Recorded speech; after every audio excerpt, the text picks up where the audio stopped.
Assalamu alaikum, dear students. Today, our topic is one person, one vote, one value. As you know, that we are discussing the features of democracy. We have already discussed two features of democracy in our previous videos. The first one was in a democracy, the final decision making power must rest with those elected by people. In this future, we took the example of Pakistan, and the second future was democracy must be based on a free and fair elections where those currently in power have a fair chance of losing. In this future, we took the examples of China and Mexico.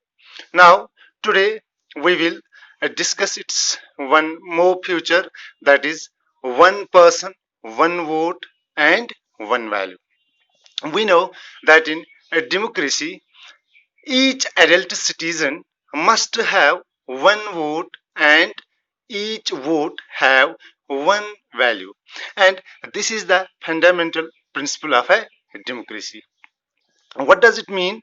In a democracy, every citizen, whether he is a rich or poor, whether he is an educated or an illiterate, must have one vote. Each individual, each citizen must have one vote and each vote have one value. उसका मतलब क्या हो गया कि democracy के लिए जरूरी बनता है कि इसके जो सिटीजन्स हैं तो उनके वोट का जो वैल्यू है वो क्या होना चाहिए, वो इक्वल होना चाहिए, वो इक्वल होना चाहिए।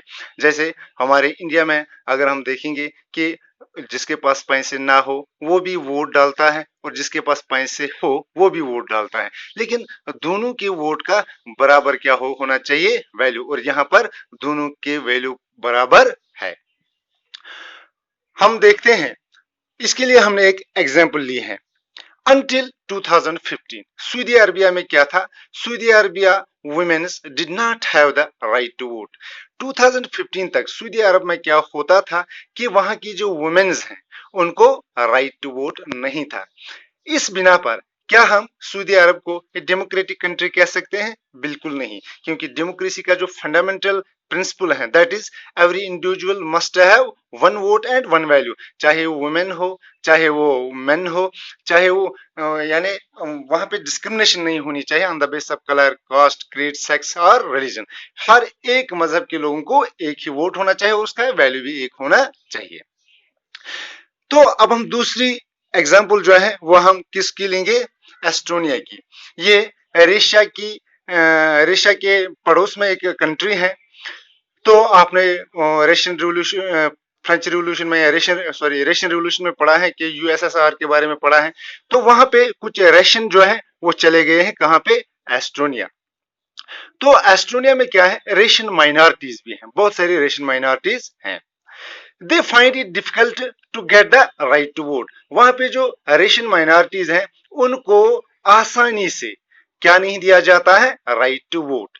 यानी डेमोक्रेसी में क्या है, अगर चूंकि वो वहां पे माइनॉरिटीज हैं उनको भी राइट टू वोट होना चाहिए, लेकिन एस्टोनिया में ऐसा नहीं होता है।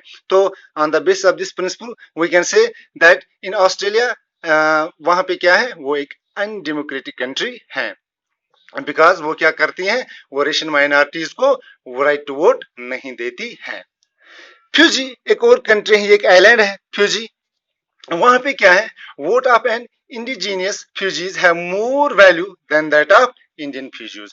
हमने क्या पढ़ा था? हमने हिस्ट्री में भी पढ़ा था, आपको याद होगा कि फ्रेंच रिवोल्यूशन में जो 3 ईस्ट स्टेट्स थे उसमें से जो तीसरा ईस्ट स्टेट था उसके वोट का वैल्यू जो था हाफ था, उसके वोट का वैल्यू जो था हाफ था। बिल्कुल फ्यूजी में भी ऐसा ही होता है। जो एन इंडिजीनियस फ्यूजीज जो होते हैं, इंडिजीनियस फ्यूजीज हम किनको कहते हैं? जो असल में फ्यूजी के रहने वाले थे, है more value than that of Indian Fijis. अब इंडियन फ्यूजीज हम किनको कहेंगे?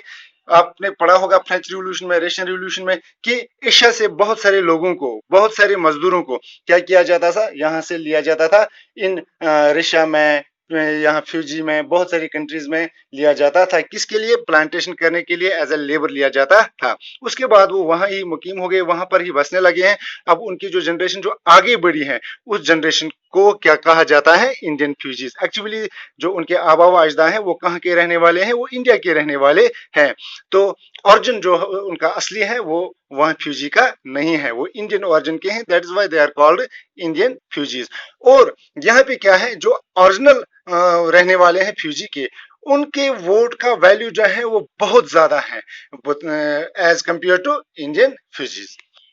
तो यहाँ पे हमने 3 कंट्रीज का एग्जाम्पल लिया है। सऊदी अरब का एग्जाम्पल लिया है, वहां पे वुमेन्स को वोट डालने का हक नहीं है। इसी तरह एस्टोनिया का है, वहां पे जो रेशियन माइनॉरिटीज हैं उनको वोट डालने का राइट नहीं दिया जाता है। इसी तरीके से फ्यूजी जो है, वहां पे इंडिजिनियस फ्यूजी जो है, उनके वोट का वैल्यू जो है वो डबल है as compare to Indian Fijis. So democracy, it is necessary for democracy कि ये इसका फंडामेंटल प्रिंसिपल है, एक अहम फीचर है कि 1 पर्सन 1 वोट एंड 1 वैल्यू। हर एक पर्सन के वोट का एक वैल्यू होना चाहिए और हर एक पर्सन को एक ही वोट डालने का हक होना चाहिए। तो ये इसका तीसरा फ्यूचर है। इंशाल्लाह नेक्स्ट वीडियो में हम उसका चौथा फ्यूचर पढ़ेंगे। तो तब तक के लिए खुदा हाफिज, अस्सलाम वालेकुम।